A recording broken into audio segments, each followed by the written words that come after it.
The billion-dollar illusion. How a French vodka outsmarted an entire industry. Grey Goose isn't better vodka. It's better psychology. The year was 1997. Americans believed the best vodka came from the snow-covered distilleries of Russia or Poland, where recipes were supposedly passed down from generation to generation, purified by fire and chilled by legacy. The colder the bottle, the richer the story. You didn't question it. You just drank it. And then, out of nowhere, came a sleek frosted bottle. No Cyrillic text. No ancestral tribute. Just one phrase on the label. Product of France. France, where they make champagne, wine, fashion, art, but vodka. What happened next would become one of the greatest branding coups in modern history. In just 5 years, that French outsider, Grey Goose, would rise to become the #1 premium vodka in the United States. It would sell for double the price of its competitors. It would be poured in the most exclusive lounges, whispered about in celebrity circles, and featured in over 300 hip-hop tracks. And it would do all of that without owning a single distillery or having a single drop of historical credibility. What Grey Goose did wasn't marketing. It was weaponized perception. A masterclass in how to manufacture luxury. And it all started with a man who had nothing to lose. Sidney Frank wasn't a distiller. He wasn't French. He wasn't even particularly successful when he came up with the idea. In the 1970s, he was hustling obscure German liqueurs in New York, trying to survive. But Sidney had a gift that distillers didn't. He understood psychology. He could walk into a bar, watch people order drinks, and see the patterns behind their choices. One day, in the early 90s, he saw something that didn't make sense. People paying $15 for vodka martinis. Why? Vodka, by nature, is tasteless. It's meant to disappear into whatever you mix it with. So why were consumers paying premium prices for something that was, chemically speaking, indistinct from its cheaper alternatives? That was the moment Sidney Frank cracked the code. They weren't paying for vodka. They were paying for what it said about them. For how it looked in their hand. For how it sounded when they said it out loud to a bartender. Vodka was a mirror. And what people really wanted to see reflected back was sophistication, status, and exclusivity. The problem? No vodka brand owned that space. Absolut was quirky. Smirnoff was mass market. Stoli was classic, but not aspirational. So Frank had a radical idea. What if he didn't compete with them on tradition or quality? What if he created the world's first true luxury vodka brand? And here's where the genius begins. Frank chose to make Grey Goose in France. Not because France had a great vodka tradition. It didn't. It had none. But because France, in the mind of the global consumer, meant one thing above all else: luxury. It meant Louis Vuitton, Chanel, and Dom Perignon. He didn't want people to think, this is the best vodka. He wanted them to think, this feels expensive. He found a distillery in Cognac that was equipped to produce high-quality spirits and hired a French maître de chai, essentially a master blender, to help him craft a recipe. It didn't matter if the product was objectively better. What mattered was that it could be described in a way that sounded elite. He sourced winter wheat from the Picardy region and claimed it was filtered through Champagne limestone. These phrases meant nothing to the average consumer, but they sounded poetic, scientific, and expensive. And then came the boldest move of all. He priced the bottle at $30. That was nearly double the cost of Absolut and other leading vodkas. It wasn't based on cost of production. It wasn't about margins. It was pure psychology. People believe what price tells them. If it's more expensive, it must be better. Frank understood that before he earned prestige, he could signal it. He used price as a marketing tool. But even with a beautiful bottle and a luxury price tag, he had no advertising budget. So he went underground. Instead of billboards or TV ads, Frank pioneered what we now call seeding.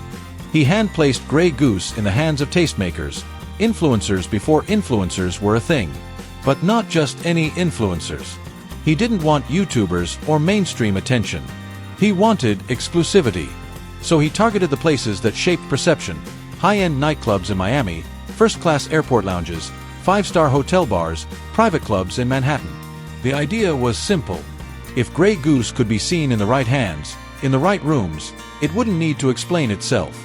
People would assume it belonged there. And when people saw someone cool, rich, or powerful sipping Grey Goose, they didn't ask about distillation.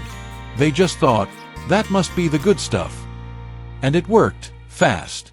Within 2 years, Frank submitted Grey Goose to the Beverage Testing Institute and won the title of World's Best Tasting Vodka.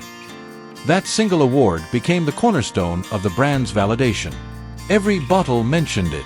Every bar menu highlighted it. Even if the average drinker couldn't taste the difference, the story had already been told. And then came the cultural explosion.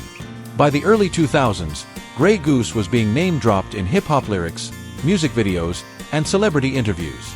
Rappers from Jay-Z to Ludacris to Kanye were referencing it, not because they were paid, but because the brand had become synonymous with success, with status, with having made it. Sidney Frank never begged for that attention. He built a brand that made people want to be associated with it. Grey Goose wasn't promoted, it was adopted. That is the highest form of luxury branding. Not when people buy your product, but when they make it part of their identity. Behind the scenes, the numbers were staggering. Grey Goose had an 80% profit margin, compared to an industry average of 30%. By 2002, they were moving over 1.5 million cases per year. And in 2004, just 7 years after that frosted bottle first hit American shelves, Sidney Frank sold the brand to Bacardi for $2.3 billion.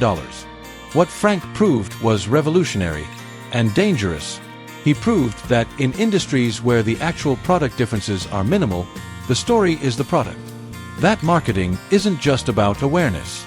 It's about framing reality.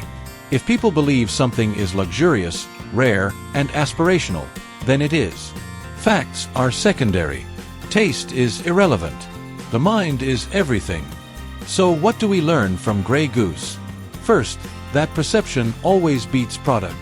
The best idea doesn't always win. The best perceived idea does. You can spend years perfecting your formula, but if someone else wraps an average formula in a better story, they'll win. Every time. Second, price is a signal.